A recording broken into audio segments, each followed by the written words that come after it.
ओम नमो भगवते वासुदेवाय।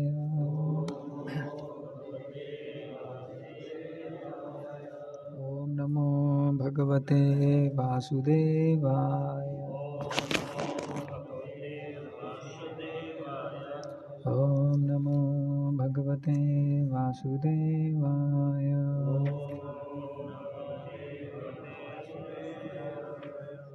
तो आज हम पढ़ रहे हैं स्कंद 10 अध्याय 79 श्लोक क्रमांक 25। गदापानी उभो दृष्ट्वा संरब्धो विजयेशिनो मंडलानि विचित्राणि चरन्ताव इदम् अब्रवीत्।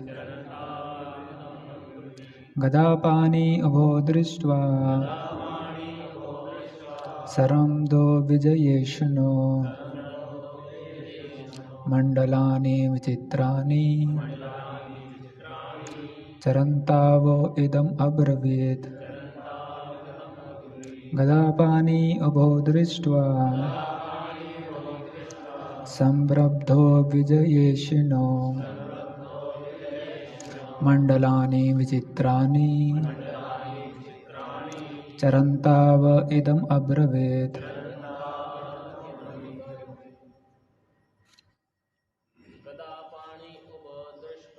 गदापानी उभो दृष्ट्वा संरब्धो विजयेशिनो मंडलानि विचित्राणि चरन्ताविदम् अब्रवीत्।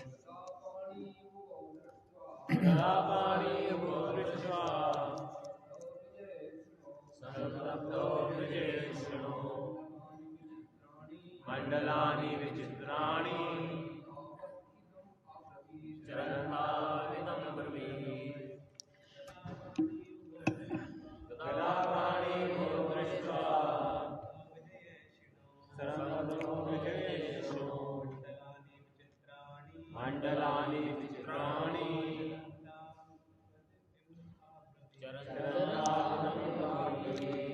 शब्दार्थ तथा अनुवाद। ये डिवाइन ग्रेसेस भक्ति वेदांत स्वामी श्रील प्रभुपाद के शिष्यों द्वारा श्रील प्रभुपाद की जय। गदा गदाएं पानी हाथ में लिए उभो दोनों को दुर्योधन तथा भीम को दृष्टवा देखकर सरमधो क्रुद्ध विजय जीत ऐशिनो के लिए प्रयत्नशील मंडलानी चक्र गोले विचित्राणी कलात्मक चरंतो घूमते हुए इदम यह अब्रवीत कहा। बलराम ने देखा कि दुर्योधन तथा भीम अपने अपने हाथों में गदा लिए कलात्मक ढंग से चक्कर लगाते क्रोध से भरे एक दूसरे पर विजय पाने के लिए प्रयत्नशील हैं। भगवान ने उन्हें इस प्रकार संबोधित किया। तो जो तात्पर्य है वो श्लोक क्रमांक 29 में है। तुम और जो श्लोक हैं उनका अनुवाद पढ़ेंगे। बलराम जी ने कहा, हे राजा दुर्योधन, हे भीम, सुनो, तुम दोनों योद्धा युद्ध बल में समान हो। मैं जानता हूँ कि तुम दोनों में से एक में शारीरिक बल अधिक है जबकि दूसरा कला में अधिक प्रशिक्षित है। तात्पर्य, भीम शारीरिक दृष्टि से अधिक बलवान था किंतु दुर्योधन गदा चलाने की कला में अधिक निपुण था। श्लोक क्रमांक 27। चूंकि तुम दोनों युद्ध बल में बिल्कुल एक जैसे हो, अतः मेरी समझ में नहीं आ रहा कि इस द्वंद्व में तुम में से कोई कैसे जीतेगा या हारेगा। अतएव कृपया करके इस व्यर्थ के युद्ध को बंद कर दो। सुखदेव गोस्वामी ने आगे कहा, हे राजन, तर्क पूर्ण होने पर भी बलराम जी के अनुरोध को उन दोनों ने स्वीकार नहीं किया क्योंकि उनकी पारंपरिक शत्रुता कट्टर थी। वे दोनों ही एक दूसरे पर किए गए अपमानों तथा आघातों को निरंतर स्मरण करते आ रहे थे। इस निष्कर्ष पर पहुंचते हुए कि युद्ध विधाता द्वारा आयोजित होता है, बलराम जी द्वारका लौट गए। वहाँ उग्रसेन ने तथा उनके अन्य संबंधियों ने उनका स्वागत किया, जो सभी उन्हें देखकर प्रफुल्लित थे। तात्पर्य: श्रील विश्वनाथ चक्रवर्ती ठाकुर दिष्टम शब्द अर्थात भाग्य की व्याख्या करते हुए यह कहते हैं कि यह शब्द सूचित करता है कि भीम तथा दुर्योधन के मध्य का युद्ध भगवान कृष्ण के आदेश के कारण था और उन्हीं के द्वारा आरंभ करवाया गया था। ओम ज्ञानतिमिरन्धस्य ज्ञानाञ्जनशलाकया चक्षुरुन्मीलितं येन तस्मै श्रीगुरवे नमः। श्रीचैतन्यमनोभीष्टं स्थापितं येन भूतले स्वयं रूपं कदा मह्यं ददाति स्वपदान्तिकं। वन्देऽहं श्रीगुरू श्रीयुतापदकमलं श्रीगुरुवैष्णवांश श्रीरूपं साग्रजातां सहगना रघुनाथान्वितं तं सजीवं सावधूतं सावधूतं परिजनसहितं कृष्णचैतन्यदेवं श्रीराधाकृष्णपादां सहगना ललिता श्रीविशाखान्वितांश नमो विष्णुपादाय कृष्णपृष्ठाय भूतले श्रीमते भक्तिवेदांत स्वामी ते नामिने। नमस्ते सरस्वती देवे गौरवाणी प्रचारिणे निर्विशेष शून्यवादी पाश्चात्यदेशतारिणे। नमो महावदन्याय कृष्ण प्रेम प्रदायते कृष्णाय कृष्ण चैतन्य नामने गौरतुसे नमः। हे कृष्णा करुणा सिंधो दीनबंधो जगत्पते गोपेश गोपिका कांत राधा कांत नमस्तुते। तप्त कांचन गौरांगी श्रीराधे वृंदावनेश्वरी वृषभानुसुते देवी प्रणमामि हरिप्रिय। वाञ्छाकल्पतरुभ्यश्च कृपा सिन्धुभ्येव च पतितानां पावनेभ्यो वैष्णवेभ्यो नमो नमः। जय श्री कृष्ण चैतन्य प्रभु नित्यानंद श्री अद्वैत गदाधर श्रीवासादि गौरभक्तवृंद। हरे कृष्णा कृष्णा कृष्णा हरे हरे हरे राम राम राम हरे हरे। हरे कृष्णा। तो हम सभी भक्तों का आशीर्वाद चाहेंगे, जिससे इसके ऊपर कुछ जो हमने सुना है उसको दोहरा सकें अपने शुद्धिकरण के लिए और भगवान के गुणगान के लिए। तो ये जो अध्याय है इसका शीर्षक है भगवान बलराम की तीर्थ यात्रा। तो बलराम जी अपना जो तीर्थ यात्रा है वो पूरा करके वापस वहीं पर पहुंचते हैं। उनका भी सर्कुलर टिकट था, तो वापस युद्ध भूमि पर पहुंचते हैं और वहाँ देखते हैं कि जो युद्ध है वो अभी भी चल रहा है। दुर्योधन है और जो भीम है वो क्लब फाइटिंग कर रहे हैं, गदा युद्ध कर रहे हैं। और जो बलराम जी हैं वो खुद गदा फाइटिंग में बहुत निपुण हैं। तो उन्होंने युद्ध को देखते ही बता दिया कि अरे आप दोनों शक्तिशाली हैं।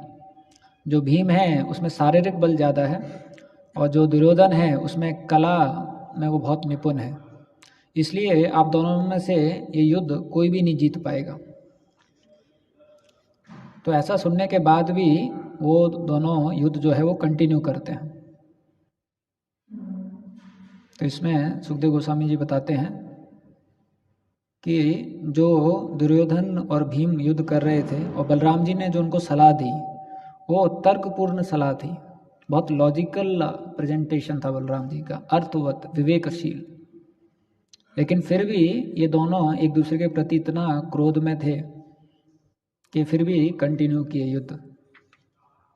और बाद में हम देखते हैं कि विश्वनाथ चक्रवर्ती ठाकुर बताते हैं कि बलराम जी ने सोचा कि शायद यही विधाता का विधि है और इसलिए वो युद्ध भूमि को छोड़कर वहाँ से वापस द्वारका चले गए। ऐसा तो यहाँ पर हम देखते हैं कि बलराम जी ने बहुत ही अर्थवत बातें कही, बहुत विवेकशील बातें कही, बहुत तर्कपूर्ण बातें कही, लेकिन फिर भी जो भीम है और जो दुर्योधन है वो सुन नहीं पा रहे हैं।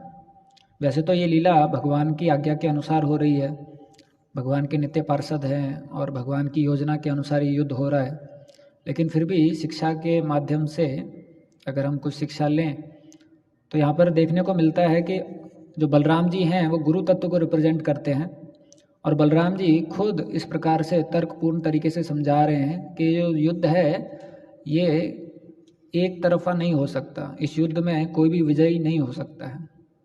लेकिन फिर भी वो दोनों बहुत ज़्यादा सेल्फ एब्जॉर्ब्ड थे, बहुत ज़्यादा जो उन्होंने पहले एक दूसरे के प्रति जो उनका द्वेष था, जो कट्टरता था, जो दुश्मनी था, उसको याद करके बार बार और ज़्यादा क्रोध से युद्ध कर रहे थे। तो इसलिए क्योंकि वो इतना ज़्यादा जो उनका बैकग्राउंड था, जो पिछला क्रोध था, उसको इतना चिंतन कर रहे थे, इतना ध्यान कर रहे थे और उसमें इतना ज़्यादा लीन थे कि बलराम जी का जो अच्छा उपाय था, जो बलराम जी का अच्छा उपदेश था, वो भी उसको समझ नहीं पाए या सुन नहीं पाए। तो हम देखते हैं कि अगर भक्ति जीवन में भी ये जो शारीरिक चेतना है, जो सेल्फ एब्जॉर्प्शन है, जो बॉडली कॉन्शियसनेस है, ये बहुत मुश्किल है इससे अपने आप को ऊपर निकाल के लाना। और हम देखते हैं कि जितना ये बॉडली कॉन्शियसनेस रहता है, जितना शारीरिक चेतना रहता है, तब तक हम भगवान को प्रसन्न करने के लिए कार्य करना तो दूर की बात है, हम हमारे लिए अच्छा क्या है वो भी नहीं कर सकते, क्योंकि जो शास्त्र का ज्ञान है वो हमारे अंदर प्रवेश ही नहीं करेगा, क्योंकि हम लोगों का जो शारीरिक चेतना है उसमें हम बहुत ज़्यादा लीन रहेंगे, उसमें बहुत ज़्यादा एब्जॉर्ब्ड रहेंगे। तो जो शास्त्रों का ज्ञान है, जो सारवत बातें हैं, जो हमारे लिए अच्छा है या हमारे लिए हितकारी है, उसको समझना ही बहुत मुश्किल हो जाएगा और फिर पालन करना तो दूर है, और उसके ऊपर कृष्ण की प्रसन्नता के लिए कार्य करना तो और ज़्यादा मुश्किल है। तो हम देखते हैं ये जो शारीरिक चेतना है, इसके बारे में प्रभुपाद जी बार बार बोलते हैं। प्रभुपाद जी के अधिकतर जो प्रवचन हैं उसमें प्रभुपाद जी बार बार यही चीज़ बताते हैं। तो एक बार हिज होलीनेस प्रहलाद स्वामी महाराज जो हैं, तो महाराज को किसी भक्त ने पूछा था कि महाराज प्रभुपाद जी के सारे प्रवचन जो हैं वो शारीरिक चेतने के ऊपर क्यों होते हैं? हर बार प्रभुपाद जी एक ही चीज़ बताते हैं, हम शरीर नहीं आत्मा है। अभी तो हम भक्ति कर रहे हैं, हम तो प्रचार भी करते हैं। तो महाराज ने बहुत सुंदर बात बताया। महाराज ने बताया, आप भक्तों के समाज में भी आप देखोगे तो उनकी जितनी भी समस्याएं हैं वो सब शरीर से संबंधित ही हैं। तो भले हम भक्ति कर रहे हैं, लेकिन हमारी भी जो समस्याएं हैं, हमारा जो आकलन है, हमारी जो दुविधा है, हमारी जो परेशानी है, वो सब कहीं ना कहीं शरीर से संबंध रखती हैं। इसका मतलब भले हम भक्ति कर रहे हैं, लेकिन हम लोग बहुत ज़्यादा शारीरिक चेतना में हैं, बहुत ज़्यादा एब्जॉर्प्शन में हैं अपने शरीर को लेके। तो महाराज बता रहे थे, जब तक हम इस चेतना से ऊपर नहीं उठेंगे तब तक हम हमारे लिए हितकारी क्या है वो कार्य अपना नहीं पाएंगे, वो कार्य कर नहीं पाएंगे, और फिर भगवान की प्रसन्नता के लिए जो कार्य करना है वो भी हम नहीं कर पाएंगे। तो इसलिए हम देखते हैं कि जो शास्त्र हैं उसमें ये भोग वृत्ति से ऊपर उठना, सेवा वृत्ति को विकसित करना, इसके बारे में बार बार जोर दिया जाता है। तो जो भक्ति सिद्धांत सरस्वती ठाकुर हैं वो एक लाइन बोलते हैं कि sense of my message and contribution is दीर्घ दृश्य विचार। तो भक्ति सिद्धांत सरस्वती ठाकुर बताते हैं कि जो मैं वचन करता हूँ, जो प्रवचन करता हूँ, उसका जो इसेंस है या जो मेरा कंट्रीब्यूशन है प्रचार में, वो क्या है? दीर्घ दृश्य विचार। तो दीर्घ दृश्य विचार को समझाते हैं consideration of who is seeing and who is seen. तो बताते हैं ये दीर्घ दृश्य विचार क्या है, कौन देख रहा है और कौन अपने आप को सीर और सीन। तो सीयर मतलब कि वो देखना चाहता है, सीन मतलब वो भगवान के द्वारा देखा जाएगा। तो बता रहे थे कि ये जो है ये चीज़ समझना बहुत ज़रूरी है कि हम खुद देखना चाहते हैं, यानी कि सीयर, और सीन हम इस प्रकार से कार्य करें कि भगवान हमको देखें। तो हमने वो उदाहरण भी सुना है, भक्ति सिद्धांत सरस्वती ठाकुर बताते थे कि हमें भगवान को देखने की कोशिश नहीं करना चाहिए, हमें ऐसी सेवा करना चाहिए कि भगवान हमको देखना चाहे। तो वो क्या समझाते हैं कि सीयर का मतलब क्या है कि हमारे अंदर एंजॉय मेंटेलिटी बहुत ज़्यादा है, हम हर चीज़ को देखना चाहते हैं, हर चीज़ को अनुभव करना चाहते हैं, हर चीज़ को सुनना चाहते हैं, महसूस करना चाहते हैं। और सीन का मतलब क्या है कि हमारे अंदर सेवा भाव बहुत ज़्यादा है। हम भगवान की प्रसन्नता के लिए जीना चाहते हैं, हम भगवान को प्रसन्न करना चाहते हैं। तो जब उस भाव से हम जिएंगे कि हम भगवान को प्रसन्न करना चाहते हैं, तब हम सीन होंगे, तब भगवान हमको देखेंगे। लेकिन खुद अपनी इंद्रियों से भगवान को पाने की कोशिश करेंगे तो भगवान हमको नहीं देखेंगे। तो इसका एक बहुत अच्छा उदाहरण आता है उनकी जीवन में। एक बार एक पंडित जी आते हैं उनके मठ में, चैतन्य मठ में, और वो पंडित जी जो हैं वो बहुत धनाढ़ पंडित जी थे। तो मठ में आते हैं तो भक्तिसाधन सरस्वती ठाकुर अपने शिष्यों को बोलते हैं कि जाओ इनको थोड़ा प्रसाद खिलाओ। और भक्तिसाधन सरस्वती ठाकुर उस हफ्ते में डेली इसी चीज़ पर चर्चा कर रहे थे, जो सीयर और सीन है, जो ये दीर्घ दृश्य विचार है, जो पूरा हफ्ता था उसी पर चर्चा कर रहे थे। तो मठ में जितने भी ब्रह्मचारी रहते थे, मठ में जितने भी भक्त रहते थे, सबके मन में यही चल रहा था, दीर्घ दृश्य विचार, कि हमारे अंदर सेवा भाव को बढ़ाना है, भोग वृत्ति कम करना है। तो जब ये पंडित जी खा रहे थे तो इनको मालपुआ दे रहे थे। तो ये पंडित जी बहुत चबा चबा के मालपुआ खा रहे थे, बहुत आनंद लेके मालपुआ खा रहे थे। तो 1 खाया, 2 खाया, 3 खाया, 4 खाया। तो उसके बाद जो ब्रह्मचारी था उसने बोला, पंडित जी आप मालपुआ को खा रहे हो या मालपुआ आपको खा रहा है? तो पंडित जी को बहुत ऑफेंड हो गया, तो तुरंत वहाँ से प्रसादम जो है हॉल छोड़ के चले गए बाहर। और बाद में उन्होंने एक बहुत बड़ा लेटर लिखा भक्तिसिद्धांत सरस्वती ठाकुर को कि अरे मैं आपके मठ में आया और वहाँ पर बैठ के मैं प्रसाद खा रहा था और आपका एक शिष्य आया और मुझे इस प्रकार से अपराधजनक बात बोली। मैं क्या कोई भिखारी थोड़ी ना हूँ, मैं कोई गरीब थोड़ी ना हूँ, मेरे पास तो बहुत पैसा है। मैं आपके मालपुओं का भूखा थोड़ी ना हूँ, मैं तो कितने सारे मालपुआ खरीद सकता हूँ। तो भक्तिसिद्धांत सरस्वती ठाकुर ने जो अगला क्लास था उसमें वो लेटर पढ़ा सबके सामने, और फिर उन्होंने बोला कि ये कोई समझ नहीं सकता, जो हम प्रचार कर रहे हैं ये कोई समझ नहीं सकता कि सेवक बनना किसको कहते हैं। आप में से कितने लोग समझे कि वो क्या पॉइंट कर रहे हैं इसमें मालपुआ वाले उदाहरण में? हरि बापू को छोड़ के कोई बताएगा? क्योंकि उनको पता है। वो क्या अर्थ है कि मालपुआ आपको खा रहा है या आप मालपुआ को खा रहे हो? गेस कर सकते हैं? वैसे तो हम समझ नहीं पाएंगे क्योंकि भक्तिसिद्धांत सरस्वती ठाकुर बोले इसको समझना बहुत मुश्किल है।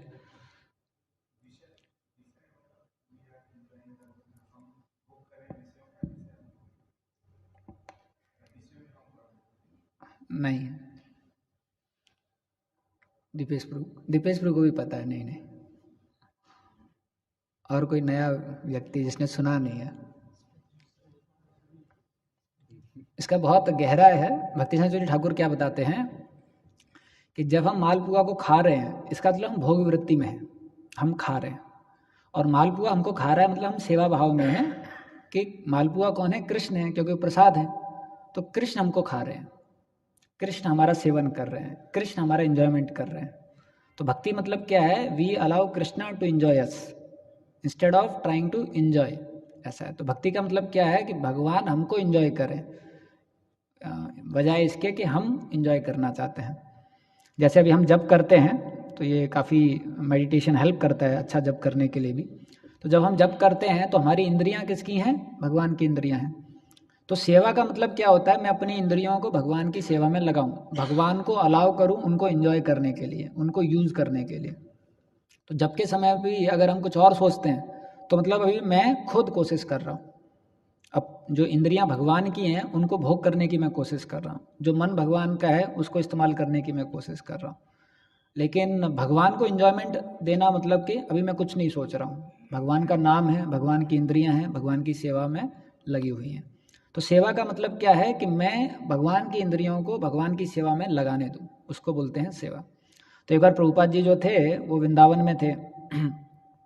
तो प्रभुपाद जी वृंदावन में थे, वहाँ पर प्रभुपाद जी के विदेशी भक्त थे। तो वहाँ पर प्रभुपाद जी हिंदी में प्रवचन करने लगे क्योंकि कुछ लोकल ब्रजवासी आए थे।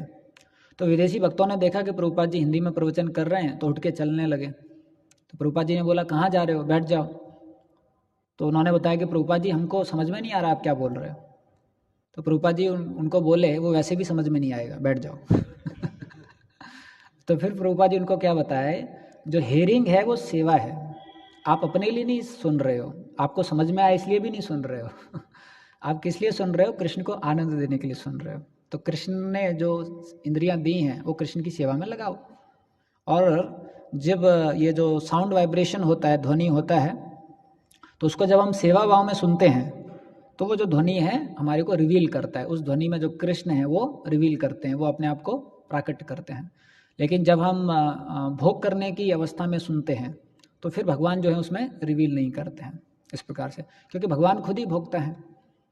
तो जहाँ पर दो भोक्ता आ जाते हैं तो फिर वहाँ पर दिक्कत हो जाता है और भगवान सुप्रीम भोक्ता है इस प्रकार से।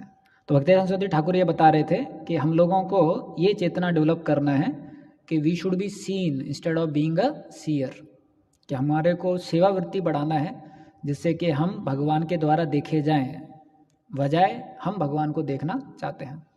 तो वैसे ही अगर हम जप कर रहे हैं या श्रवणम कर रहे हैं, कई बार हमको अच्छा ना लगे फिर भी हमको सुनना चाहिए, क्योंकि भगवान की इंद्रियां हैं, भगवान प्रसन्न है और भगवान की सेवा में वो इंद्रियां जो हैं इस्तेमाल हो रही हैं। इस प्रकार से वो बता रहे थे। तो जो हियरिंग है वो भी सेवा है इस प्रकार से। उसके बाद प्रभुपाद जी जब भी श्रवणम के बारे में बताते हैं तो बहुत जगह प्रभुपाद जी ये बताते हैं hearing from a authorised source. हमें जो श्रवण है वो किससे करना है? एक ऑथराइज्ड सोर्स से श्रवणम करना है। तो ऑथराइज सोर्स का क्या मतलब होता है? आप लोगों ने क्या अभी तक पढ़ा है या समझा है? किसको ऑथराइज सोर्स बोलते हैं? पहला क्या है? हाँ, सबसे पहला है कि गुरु शिष्य परंपरा में आना चाहिए। तो एक भक्त ने एक श्लोक शेयर किया था पद्म पुराण से, संप्रदाय विहीने मंत्र ते निष्फल महात्मा कलो भविष्यति चतुर्वः संप्रदायिनः श्री ब्रह्म रुद्र सनकः वैष्णव कृति प्रणः। कि ये जो संप्रदाय विहीन मंत्र ते निष्फल मततः, कि अगर कोई मंत्र बिना संप्रदाय में होता है तो उसका फल मिलता नहीं है। कलो भविष्यति, कलियुगा को देखकर कि भविष्य में कलियुग आएगा। चतुर्वः संप्रदायिनः, चार संप्रदाय आई। क्या चार संप्रदाय? श्री ब्रह्म रुद्र सनकः। जो श्री संप्रदाय है, ब्रह्म संप्रदाय है, रुद्र संप्रदाय है, सनक संप्रदाय है। तो ये जो चार संप्रदाय हैं इसमें वो जुड़ा होना चाहिए। तो एक तो है कि ऑफिशियली वो कनेक्टेड रहना चाहिए संप्रदाय में। दूसरा, जब भी प्रभुपाद जी ऑथराइज सोर्स का बताते हैं तो वो जो शिष्य है वो हार्टिली भी कनेक्टेड होना चाहिए गुरु परंपरा से। तो हार्टिली का मतलब क्या होता है? जब चैतन्य महाप्रभु रूप गोस्वामी को शिक्षा दे रहे होते हैं प्रयागराज में दशमें घाट में, तो रूप गोस्वामी को बुलाते हैं। उसके बाद कृष्णदास कविराज गोस्वामी जो चैतन्य महाप्रभु की शिक्षा जो रूप गोस्वामी को देते हैं वो बताने से पहले बताते हैं कि कैसे जो रूप गोस्वामी हैं उन्होंने चैतन्य महाप्रभु को बहुत प्रसन्न कर दिया था। और क्योंकि रूप गोस्वामी ने चैतन्य महाप्रभु को प्रसन्न किया था इसलिए चैतन्य महाप्रभु ने उनके हृदय में उनको शक्ति प्रदान की, जिससे कि वो जो ज्ञान देना चाहते हैं उस ज्ञान को समझ लें। तो एक बहुत अच्छा श्लोक आता है, श्री रूप हृदय प्रभु शक्ति संचारीला सर्वतत्व निरूपणे प्रवीण करीला। तो बताते हैं श्री रूप हृदय प्रभु शक्ति संचारीला। रूप गोस्वामी जो हैं उनके हृदय में महाप्रभु ने शक्ति संचार किया और सर्व तत्व निरूपणे प्रवीण करेला, जितने भी तत्व हैं उसमें रूप गोस्वामी को प्रवीण कर दिया। तो एक तो है कि बहुत ज़्यादा कोई विद्वान हो सकता है, उसने बहुत शास्त्र पढ़े हुए हैं, लेकिन आप देखोगे बहुत सारे ऐसे लोग हैं जिन्होंने बहुत सारे शास्त्र पढ़े हुए हैं, लेकिन फिर भी जब वो प्रेजेंट करते हैं तो किसी को समझ में नहीं आता है और ऐसा उनको लगता है कि सबको समझ में आ रहा है क्योंकि उनके पास में शक्ति नहीं है, जो गुरु परंपरा का ब्लेसिंग है वो नहीं है ऐसा। तो एक तो है कि आप ऑफिशियली कनेक्टेड हो गुरु परंपरा से, दूसरा है आपने गुरु परंपरा को प्रसन्न किया है, और जब उस गुरु परंपरा को प्रसन्न किया है तो उस गुरु परंपरा की कृपा से आपका जो वो ज्ञान है वो रियलाइज होगा। तो वो जो ज्ञान है फिर आप उसको उस प्रकार से बता सकते हैं। वैसे हम देखते हैं जब जो सेजेस हैं जो सुत गोस्वामी को मिलते हैं तो सुत गोस्वामी को मिलने के बाद में पहले वो बहुत ग्लोरीफाई करते हैं, आप बहुत ही ज़्यादा लर्नेड हैं, आप सारे पुराणाज में निपुण हैं, और उसके बाद वो क्या बताते हैं, because you are a submissive disciple so you are endowed with all the favours by your spiritual master. क्योंकि आप एक विनम्र शिष्य हैं इसलिए आपके आध्यात्मिक गुरु ने आपको सारे फेवर्स जो हैं वो दिए हैं। इसलिए हम देखते हैं कि एक ही भगवत गीता या एक ही श्लोक इतने प्रकार के भक्त लोग भी पढ़ते हैं और बाकी लोग भी पढ़ते हैं, लेकिन आप उनसे पूछिए आपको क्या समझ में आया, सबका अलग अलग रियलाइजेशन होगा, क्योंकि किसने कितना प्रसन्न किया है उसके अनुसार, कितना उसको कृपा मिला है गुरु परंपरा का, उसके अनुसार जो है उसको साक्षात्कार होगा, और उसके अनुसार जब वो प्रवचन करता है वो दूसरे लोगों को इम्पैक्ट करेगा, वो दूसरे लोगों को अफेक्ट करेगा। जय श्री श्री राधा माधव ललिता विशाखा की जय, श्री श्री जानकी जानकी वल्लभ लक्ष्मण हनुमान की जय, श्री श्री निताय गौर सुंदर की जय। तो दोनों चीज़ हैं, पहला तो है जितना उसने प्रसन्न किया है उतना उसको समझ में आएगा और उतना ही दूसरों को वो प्रभावित कर पाएगा। तो प्रभुपाद जी के पास समय में तो हम देखते हैं जब प्रभुपाद जी जो हैं, तो प्रभुपाद जी खुद बताते हैं कि जो मेरे गुरु भाई हैं वो मुझसे भी ज़्यादा स्कॉलरली हैं। जो मेरे गुरु भाई हैं प्रभुपाद जी बताते थे कि मुझसे भी ज़्यादा विद्वान हैं, मुझसे भी ज़्यादा पंडित हैं, मुझसे भी ज़्यादा ज्ञाता हैं हर चीज़ के बारे में। लेकिन प्रभुपाद जी की विशेषता क्या है कि उन्होंने अपने जो गुरु है, उनकी जो वाणी है, उनके जो आदेश हैं, उनको हृदय में धारण कर लिया, और हृदय में धारण करके उनका जो पूरा ज़िंदगी था अपने गुरु की प्रसन्नता के लिए उन्होंने व्यतीत किया। इसलिए हम देखते हैं प्रभुपाद जी कहीं कॉम्प्रोमाइज़ नहीं किए, और जो एक श्लोक है प्रभुपाद जी एक श्लोक लेते हैं और उसी श्लोक को इतना अच्छी तरीके से व्याख्या करते हैं। कई बार हम श्लोक कुछ और लेते हैं, व्याख्या कुछ और करते हैं क्योंकि हमको समझ में नहीं आता उस श्लोक में क्या बोलना है क्योंकि वो श्लोक हमको बहुत छोटा लगता है या उतना समझ में नहीं आता है। लेकिन आप प्रभुपाद जी का प्रवचन देखिए, जो श्लोक है उसी श्लोक को नाना प्रकार से, और कुछ भी ऐसा बहुत हाईफाई नहीं बताएंगे जो बहुत शारीरिक स्तर पे है, आत्मा के स्तर पे है और भगवान के नाम को जप करना है, उसी को अलग अलग एंगल से और बहुत ही अमेजिंग वे में प्रेजेंट करते हैं। और यही नहीं कि प्रेजेंट करते हैं, आप प्रभुपाद जी के जब हम ध्वनि सुनते हैं तो बहुत ज़्यादा प्रभावित भी करती है हमको, क्योंकि प्रभुपाद जी बहुत ही ज़्यादा ब्लेस्ड डिसाइपल हैं गुरु परंपरा में, इसलिए बहुत ज़्यादा एम्पावर्ड डिसाइपल भी हैं ऐसा। तो एक तो है कि अथोराइज सोर्स में होना चाहिए, दूसरा वो अपने गुरु परंपरा में जो उनके स्पिरिचुअल मास्टर हैं उनको प्रसन्न भी करना चाहिए। और हम देखते हैं यहाँ पर भी कि जो शिष्य अपने गुरुओं को प्रसन्न किए हैं तो उनका जो प्रचार है, उनका जो प्रचार शक्ति है, उनका जो ज्ञान है वो काफ़ी ज़्यादा रहता है। वजह इसके वो शिष्य जो भले बहुत विद्वान हो लेकिन उन्होंने उतना प्रसन्न नहीं किया है तो वो उतना ज़्यादा प्रभावित नहीं होते हैं। तो गौरांग प्रभु एक बार बता रहे थे कि कई जगह हम देखते हैं कि बहुत विद्वान लोग हैं लेकिन उनसे सुनने के लिए कोई है ही नहीं, और बता रहे थे इस्कॉन में कई बार ऐसे लोग हैं जिनको ज़्यादा कुछ आता ही नहीं है, गीता का एक श्लोका भी नहीं आता है, फिर भी उनके सामने 40 लोग बैठे हैं या 100 लोग बैठे हैं सुन रहे हैं तो गौरांग गुरु बता रहे थे ऐसा क्यों, क्योंकि वो गुरु परंपरा में कोशिश कर रहा है गुरुजनों को प्रसन्न करने के लिए, उनको उनके अधीन होकर प्रचार करने की कोशिश कर रहा है। कई जगह हमने देखा है उनको अच्छी तरीके से हिंदी बोलना भी नहीं आता है, लेकिन उनका प्रचार बहुत अच्छा है, बहुत सारे लोग उनसे जुड़ जाते हैं, बहुत अच्छा प्रचार करते हैं, क्योंकि वो अधीन होकर गुरुजनों की प्रसन्नता के लिए कर रहे हैं। दूसरी ओर ऐसे विद्वान हैं जिनको पूरा संस्कृत आता है, बहुत निपुण हैं, बहुत सारे शास्त्रों के ज्ञाता हैं, लेकिन कोई सुनने के लिए तैयार नहीं है उनसे, इस प्रकार से। तो ये जो प्रभुपाद जी बताते हैं हियरिंग फ्रॉम ऑथराइज सोर्स, तो जब वो ऑथराइज सोर्स जो है प्रमाणिक गुरु परंपरा में हो और उस प्रमाणिक गुरु परंपरा की ब्लेसिंग के साथ में जब वो बोलते हैं तो वो जो ध्वनि आती है वो ध्वनि ट्रांसेंडेंटल ध्वनि हो जाती है, वो ध्वनि जो है वो स्पिरिचुअल वर्ल्ड की ध्वनि हो जाती है, और वो जो ध्वनि है वो इस दुनिया का जो द्वंद्व है उसके परे वाली ध्वनि है। तो हम देखते हैं इस दुनिया में बहुत ज़्यादा द्वंद्व रहता है, हम लोगों का आकलन रहता है, ये सही है, ये गलत है, ये अच्छा है, ये बुरा है। तो हम लोग जो हमारा व्यू पॉइंट है उससे बहुत ज़्यादा आसक्त हो जाते हैं, क्योंकि हम लोग खुद द्वंद्व में हैं, तो हर चीज़ का हम जो आकलन इस प्रकार से करते हैं, ये सही है, ये गलत है। लेकिन इससे ऊपर भी, इससे भी हायर व्यू पॉइंट किसका है? कृष्ण का है। और भगवान क्या बताते हैं, इस दुनिया में ना कुछ अच्छा है ना कुछ बुरा है।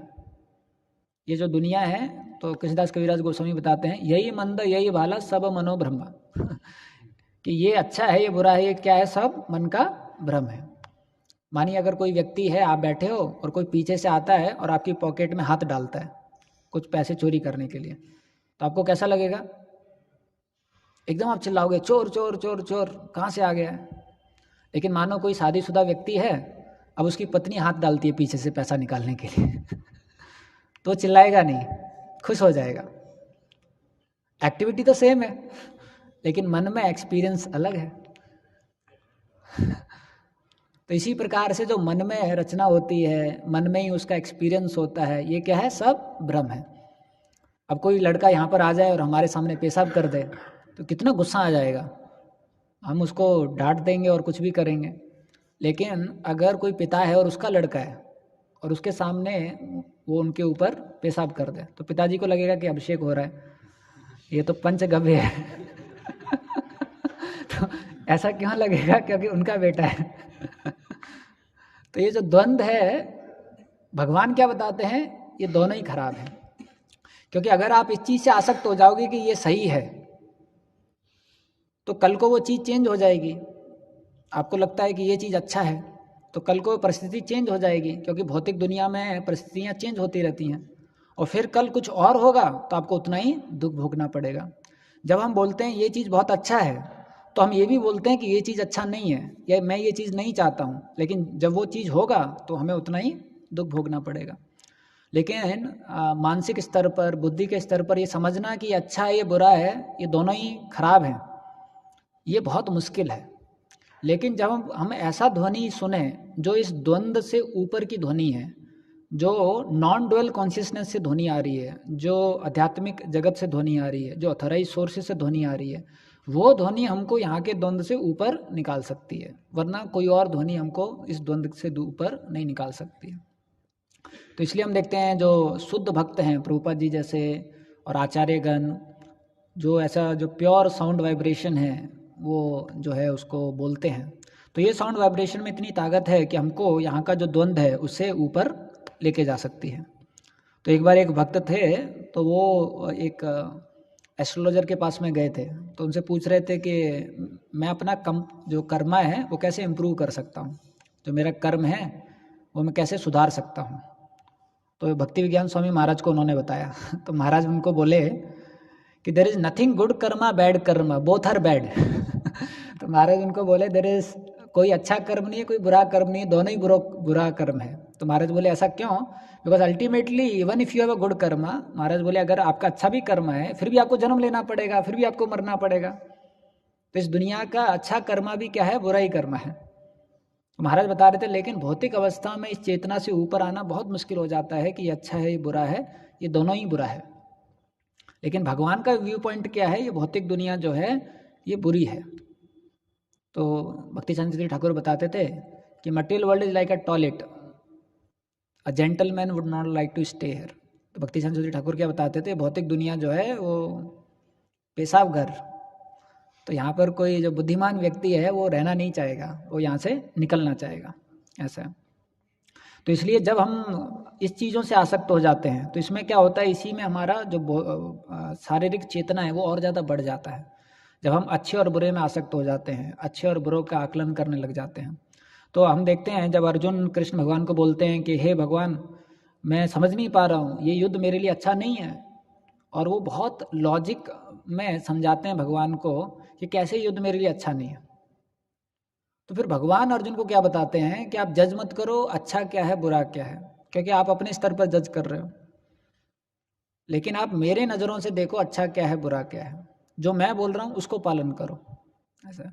तो फिर जब अर्जुन को ये ज्ञात होता है कि जो कृष्ण भगवान बता रहे हैं वो मुझे पालन करना है, तो वो इस चेतना से ऊपर उठ जाते हैं कि अच्छा क्या है ये बुरा क्या है, इस प्रकार से।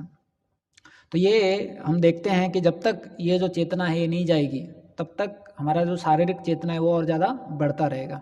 तो जो अभिनिवेश है उसके लिए राग और द्वेष होना बहुत ज़रूरी है, और जितना राग द्वेष बढ़ेगा हमारा उतना अभिनिवेश जो है वो बढ़ जाएगा, और जितना ये शारीरिक चेतना बढ़ेगा उतना आध्यात्मिक ज्ञान प्रवेश नहीं करेगा, इस प्रकार से।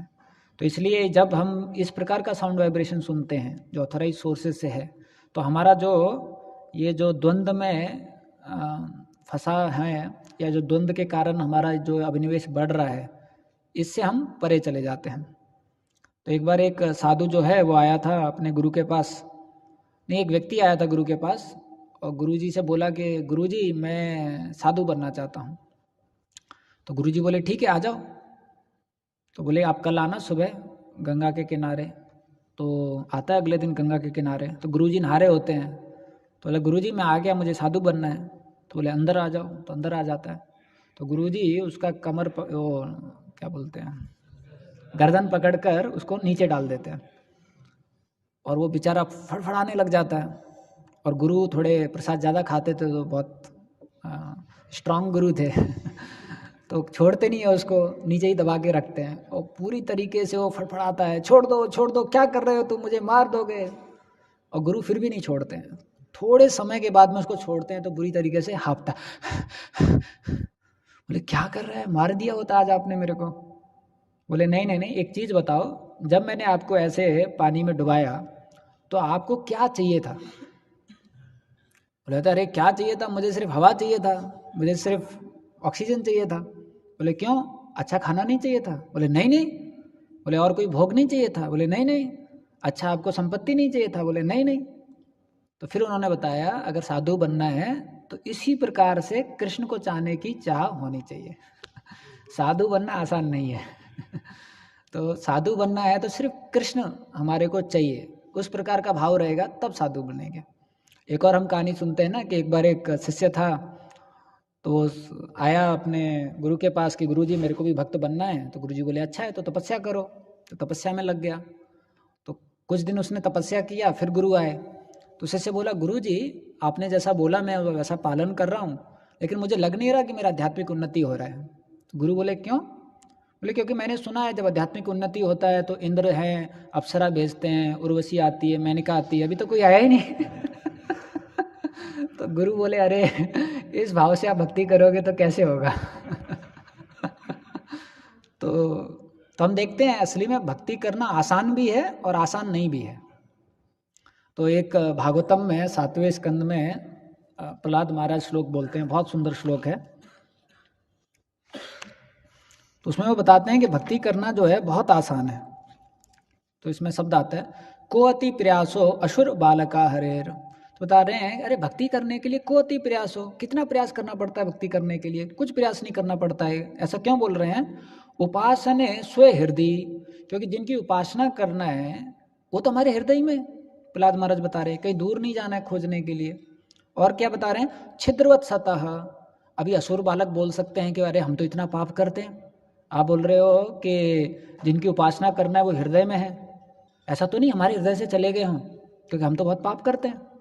तो बताते छिद्रवत सतह, जैसे आकाश उसको आप हटा नहीं सकते हो, जो ईथर है उसको हटा नहीं सकते हो, वैसे भगवान को किसी के हृदय से हटा नहीं सकते हो। तो आप देखोगे कोई जगह है आप उसको एयर प्रूफ बना सकते हो, वाटर प्रूफ बना सकते हो, फायर प्रूफ बना सकते हो, लेकिन आप ईथर प्रूफ नहीं बना सकते। तो प्रहलाद महाराज क्या बता रहे हैं, उसी प्रकार से कोई भगवान को नहीं निकाल सकता है। भले आप बहुत पापी हो लेकिन हैं, आपके हृदय में भी भगवान है। बोले अच्छा। और फिर वो क्या बता रहे हैं, और यही नहीं, स्वस्य आत्मना सखियोर अशेष देहिनाम, बोल रहे हैं और यही नहीं वो अपने हैं। अभी अगर किसी व्यक्ति के पास में आपको जाना है, अगर आप उस व्यक्ति को पहले से जानते हो, आपका पहले से संबंध है, तो बहुत आसान है, आपको पता है वो तो मेरे चाचा हैं, तो तुरंत चले जाओगे वहाँ पर, क्योंकि एक संबंध है। तो बता रहे हैं कि उनके साथ संबंध है, स्वस्य आत्मनः, वो अपने ही हैं, हमारा उनसे स्वाभाविक संबंध है। लेकिन कई बार होता है कि चाचा तो हैं संबंध में लेकिन हमसे नफरत करते हैं, तो हम जाएंगे नहीं उनके घर पे कि अरे ये तो हमेशा हमारे पीछे पड़े रहते हैं। तो भगवान के बारे में क्या बता रहे हैं, सखी, और जो वो हैं भगवान जो हैं वो वेल विशिंग फ्रेंड है। तो एक तो हमारे अपने हैं और वेल विशिंग फ्रेंड है, हमारे हितैषी हैं। तो ऐसे जो भगवान है उनकी भक्ति करना तो बहुत आसान है। लेकिन फिर प्रहलाद महाराज क्या बताते हैं, सामान्यतः किम विषयो पाप देना, लेकिन फिर भी जितने भी लोग हैं वो इतना व्यस्त हैं, किस चीज़ में व्यस्त हैं, जो इंद्र तृप्ति के लिए जो पैराफर्नलिया है उसको बनाने के लिए, जो इंद्र तृप्ति के लिए जो पैराफर्नलिया है उसको बनाने के लिए और इंद्र तृप्ति करने के लिए। ऐसा क्योंकि जो शारीरिक चेतना है उसमें इतना ज़्यादा घुसे हुए हैं। तो एक तरफ तो भक्ति करना बहुत आसान है, लेकिन भक्ति करना मुश्किल क्यों हो जाता है, भौतिक इच्छाओं के कारण। क्योंकि जो बाकी भौतिक इच्छाएं हैं वो हमारे को जो कृष्ण भगवान की शरण है वो लेने नहीं देती हैं इस प्रकार से। तो जब तक इस प्रकार से अनन्य भक्ति का भाव नहीं आएगा, जैसा कि साधु महात्मा बता रहे हैं, तब तक हमको भगवान की जो भक्ति है उसमें हम प्रगति नहीं कर पाएंगे। अब ये जो भौतिक इच्छाएं हैं हमारे हृदय में आती हैं और हमको लगता है कि उनसे हमको प्रसन्नता मिलेगी, उन भौतिक इच्छाओं को पूर्ति करने से हमारा जीवन जो है वो अच्छा हो जाएगा। लेकिन वही हमारे बंधन का कारण हो जाता है। तो एक चीज़ हमको याद रखना है भौतिक दुनिया में, जो सॉल्यूशन हमारा माइंड देता है वही एक्चुअली में प्रॉब्लम है। भौतिक दुनिया में जो भी माइंड हमारा सॉल्यूशन देगा एक्चुअली में वही प्रॉब्लम का कारण है। तो आप देखोगे जब कोई व्यक्ति बहुत ज़्यादा डिप्रेस्ड हो जाता है तो उसका मन पता है क्या बोलता है? अरे धिक्कार है तेरी ज़िंदगी में, इतने तूने पेपर दिए, सब जगह फेल हो गया, माता पिता क्या बोल रहे हैं, समाज क्या बोल रहा है, इससे अच्छा तो तू मर क्यों नहीं जाता। उसका ही मन उसको ये बताता है और आप देखिए वो सुसाइड कर लेता है। तो आप देखोगे भौतिक चेतना में जो भी मन हमको सॉल्यूशन देता है वही असली में प्रॉब्लम है। कई बार किसी भक्त से हमारा झगड़ा हो जाता है तो मन बोलता है अभी चल उसको ऐसा बोल दे, उसको वैसा बोल दे, बाद में वही अपराध हो जाता है। कई बार हम आसक्त हो जाते हैं मुझे ऐसे ही करना है, तो दूसरे डिपार्टमेंट में घुस जाते हैं या दूसरे भक्त को डिस्टर्ब कर देते हैं और फिर बाद में पता चलता है उससे चीज़ें बिगड़ जाती हैं। तो हम देखते हैं भौतिक अवस्था में जो हमारा मन सॉल्यूशन देता है वही प्रॉब्लम का कारण हो जाता है। तो जो भौतिक इच्छाओं के बारे में जब तक हम सुनेंगे नहीं, उससे ऊपर नहीं आएंगे, और वो तभी ऊपर आएंगे जब हम ऑथराइज सोर्स से सुन रहे हैं और सेवा भाव में सुन रहे हैं। तब हम ये भौतिक इच्छाएं जो हैं उनसे ऊपर आ पाएंगे, तब हम समझ पाएंगे कि हमें सिर्फ कृष्ण भगवान हमारी ज़िंदगी में चाहिए और हमें कुछ और नहीं चाहिए। और जब इस प्रकार का भाव रहेगा तभी हम भक्ति में अच्छी तरीके से कर पाएंगे। तो एक तरफ तो भक्ति बहुत आसान है, लेकिन दूसरी तरफ भक्ति बहुत मुश्किल है, क्योंकि हमें भौतिक इच्छाओं को छोड़ना पड़ेगा, सिर्फ भगवान के ऊपर निर्भर होना पड़ेगा। तो प्रभुपाद जी एक जगह बोलते हैं Krishna consciousness is not a religion. तो प्रभुपाद जी बोलते हैं जो कृष्ण भावना अमृत है वो रिलीजन नहीं है। क्यों? रिलीजन का मतलब क्या होता है कि मैं यहाँ पर कंफर्टेबल रहना चाहता हूँ तो भगवान मुझे मदद कर दो। तो रिलीजन का मतलब क्या होता है, हमारी भौतिक चीज़ों में हम भगवान की ब्लेसिंग्स चाहते हैं जिससे कि हमारा भौतिक परिवार, हमारा भौतिक समृद्धि अच्छा हो जाए। लेकिन कृष्णा कॉन्शियसनेस वो रिलीजन नहीं है। कृष्णा कॉन्शियसनेस का मतलब ये नहीं है कि हमारा भौतिक चीज़ अच्छा हो जाए। जो भक्ति है, भक्ति का मतलब होता है कि हम भगवान की प्रसन्नता के लिए जी रहे हैं और भगवान जैसा चाहते हैं वैसा हम जीवन यापन कर रहे हैं, उसको भक्ति बोलते हैं। तो अगर हम प्रामाणिक ऑथराइज सोर्सेज से श्रवण कर रहे हैं तो हमारा जो भोग करने का प्रवृत्ति है, जो भौतिक इच्छाएं हैं वो कम हो जाएंगी। ये प्रमाण है। अगर हमारी भौतिक इच्छाएं कम नहीं हो रही हैं, कई बार तो उल्टा देखा जाता है जितना भक्ति में समय बिताते हैं उतनी भौतिक इच्छाएं बढ़ जाती हैं। तो उनका साउंड वाइब्रेशन का सोर्स क्या है और उनका एटीट्यूड क्या है वो तो भगवान ही जाने। लेकिन अगर कोई ऑथराइज्ड सोर्स से सुन रहा है, प्रामाणिक भाव से सुन रहा है, तो भौतिक इच्छाएं कम हो जाएंगी और भोग वृत्ति जो है वो कम हो जाएगी। ये प्रमाण है। हमारे को ये जो इच्छा है कि हमें भोगना है यहाँ पर, वो कम हो जाएगा। और क्या हो जाएगा साथ में, क्योंकि हम भक्ति का मार्ग अपना रहे हैं। ज्ञान मार्ग में क्या होता है कि आपकी भौतिक इच्छाएं कम होंगी क्योंकि वो दमन करते हैं भौतिक इच्छाओं का, लेकिन पैरेलली उनका कृष्ण के प्रति आकर्षण डेवलप नहीं होता है।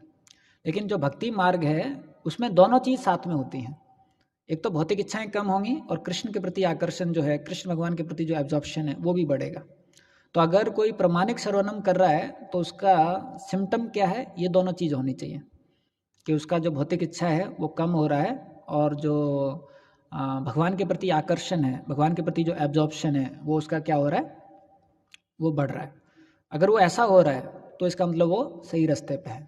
इस प्रकार से तो हम देखते हैं कि जब तक इस प्रकार से ये भाव नहीं रहेगा कि हमें भगवान की भक्ति करनी है, और जब तक हम सेवा भाव में श्रवण नहीं करेंगे, और सेवा भाव में श्रवण करने के लिए हम लोगों को सेवा भाव में श्रवण करना पड़ेगा कि हम भगवान की प्रसन्नता के लिए कर रहे हैं।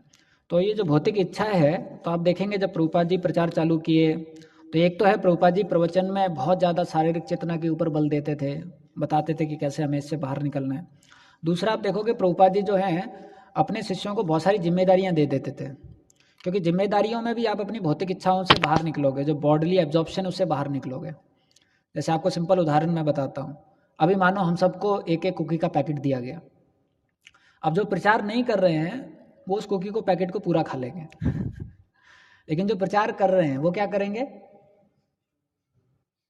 वो खाने का इच्छा रहेगा लेकिन सोचेंगे अरे उसको दे दूंगा तो ज़्यादा अच्छा होगा तो उसमें से शायद एक कुकी खा लें या कई बार वो भी ना खाएं, क्योंकि बॉडली कॉन्शियसनेस आपका जो है उससे आप बाहर आ पाओगे अगर आपने रिस्पॉन्सिबिलिटी ली है। वैसे आप देखोगे आपका रिस्पॉन्सिबिलिटी है तो इतना एंग्जाइटी आ जाता है करने का, तो आप चाहते भी हो डे रेस्ट करना, आप डे रेस्ट नहीं कर पाओगे, टाइम नहीं है। आप प्रसाद टाइम पे जाना चाहते हो, जब आप पहुंचते हो तब तक फीस्ट खत्म हो चुका है। आपका बॉडली कॉन्शियसनेस आप चाहोगे भी इंजॉय करना तो कर नहीं पाओगे, क्योंकि आपने रिस्पॉन्सिबिलिटी ली है तो उसका एंग्जाइटी बहुत ज़्यादा रहेगा। ऐसा है। तो प्रभुपाद जी जानते थे कि हम लोगों में शारीरिक चेतना बहुत ज़्यादा है, इसलिए प्रभुपाद जी बहुत ज़्यादा जिम्मेदारियाँ देते थे।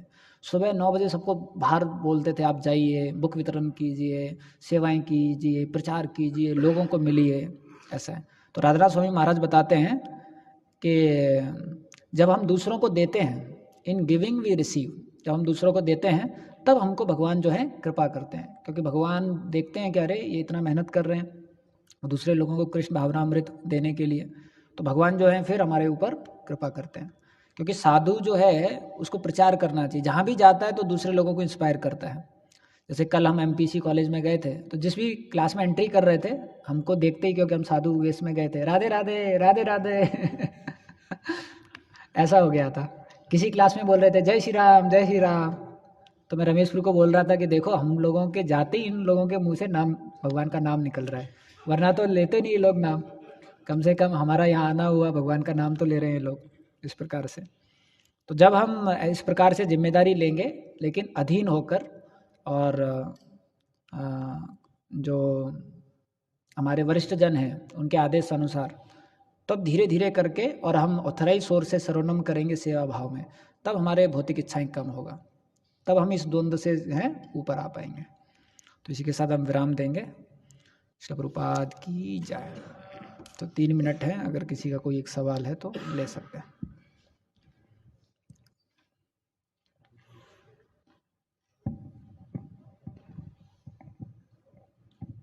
हरे Krishna ji, thank you for giving wonderful class. आप बता रहे थे कि लाइक और डिसलाइक ये मन का एक भ्रम है, मन माइंड करता है लाइकिंग और डिसलाइकिंग, है ना। तो लेकिन कभी कभार हमको सेवाओं के अंदर भी डिस्क्रिमिनेशन करना होता है, लाइकिंग एंड डिसलाइकिंग करना होता है, तो क्या वो सही है कि वो भी एक तरह का माइंड का ही खेल है?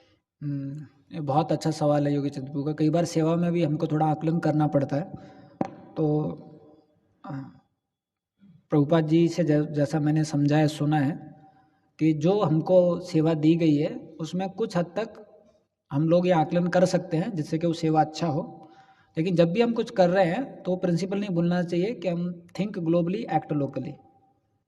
कई बार क्या होता है, हम अपना इतना अच्छा आकलन करते हैं क्या अच्छा है क्या बुरा है सेवा में, लेकिन इस्कॉन को क्या चाहिए, इस्कॉन कानपुर को क्या चाहिए, वो भूल जाते हैं तो इसमें 3 चीज़ हैं। एक है कि आप act locally and think also locally, तो वो सेपरेटिस्ट हो जाते हैं। अगर कोई लोकली एक्ट कर रहा है, लोकली थिंक भी कर रहा है, तो क्या हो जाएंगे, सेपरेटिस्ट हो जाएंगे, उनका अपना एक ग्रुप बन जाएगा। होगा सब कुछ, लेकिन वो मिशन का पार्ट नहीं रहेंगे, वो एक कम्युनिटी का पार्ट नहीं रहेंगे। दूसरा है जिसमें आप एक्ट भी ग्लोबली करना चाहते हो, थिंक भी ग्लोबली करना चाहते हो, वो फ्रस्ट्रेट हो जाएंगे, क्योंकि आप हर चीज़ नहीं कर सकते हो। तो कई भक्त, अब आप यहाँ पर देखिए, बलराम जी ने जब उनको ऐसा बोला कि आप युद्ध बंद कर दीजिए, कोई विजय नहीं होगा, लेकिन उन्होंने बंद नहीं किया, तो बलराम जी वहाँ नाराज़ नहीं हुए, जबकि खुद भगवान है। बलराम जी चुपचाप वहाँ से चले गए लेकिन कई बार हम लोग बहुत ज़्यादा एक्ट करना चाहते हैं ग्लोबली, उनको ऐसा करना चाहिए, उनको ऐसा करना चाहिए, उनको ऐसा करना चाहिए। आप अपनी राय दे सकते हैं उसके बाद डिटैच रह सकते हैं ज़रूरी नहीं है कि वो आपके अनुसार चलेंगे, लेकिन इसका मतलब ये नहीं है कि हम सोचें ना ग्लोबली। तो कई बार क्या होता है, जब हम ग्लोबली सोचते हैं तो एक्ट भी करना चाहते हैं ग्लोबली। ऐसा नहीं है, हमको सोचना ग्लोबली है लेकिन एक्ट लोकली करना है, ऐसा। तो जब भी हम कुछ निर्णय लेते हैं तो हमको देखना चाहिए कि उसका इस्कॉन पे क्या प्रभाव पड़ेगा, उस इस्कॉन कानपुर की कम्युनिटी पे क्या प्रभाव पड़ेगा, मैं जिस विभाग के लिए सेवा कर रहा हूँ उस विभाग पे क्या प्रभाव पड़ेगा, ऐसा। अभी मानो यहाँ पर बुक मैराथन चली है, हमारे चंदनपू इतना मेहनत कर रहे हैं, और फिर मैं 15 दिन के लिए यात्रा लेके चला जाऊँ, तो चंदनपू को कैसा लगेगा चंदनपू बोलेंगे ये क्या है है ना। तो जब हम कम्युनिटी में रह रहे हैं तो मुझे चंदनपू के बारे में भी सोचना पड़ेगा, क्योंकि भैया हम भी कम्युनिटी का पार्ट है, इस प्रकार से। तो थिंक हमेशा ग्लोबली करना है, लेकिन एक्ट लोकली करना है। अगर आप एक्ट लोकली नहीं करेंगे तो टेंजिबल सेवा नहीं दे पाएंगे, और आप रिस्पॉन्सिबल नहीं हो पाएंगे, ऐसा है। तो दोनों बहुत ज़रूरी है। तो प्रभुपाद जी ये सिद्धांत दिए हैं, मैंने जीबीसीज को भी सुना है, ये सिद्धांत बार बार बोलते हैं, ये दो सिद्धांत, unity in diversity and act locally think globally. तो उसके अनुसार हम डिसीजन ले सकते हैं। और आप देखोगे जब हम ये प्रिंसिपल अप्लाई करते हैं तो जो हमारे सुपीरियर्स है वो अपने आप ही खुश हो जाएंगे, क्योंकि उनको पता है कि इन्होंने हमारा इंटरेस्ट बचा के रखा है। लेकिन अगर हम एक्ट लोकली कर लेंगे, थिंक ग्लोबली नहीं करेंगे, तो superiors they will not be so happy with us, क्योंकि उनको पता है कि ये अपना ही इंटरेस्ट के अनुसार चल रहा है इस प्रकार से। दूसरा क्या है, accordingly then Radha Madhav also empowers, Radha Madhav ji के लिए कौन क्या कर रहा है उसके हिसाब से। तो ये सिद्धांत के अनुसार फिर हम लोग कर सकते हैं, ऐसा। ठीक है। हरे कृष्णा। श्रील प्रभुपाद की जय।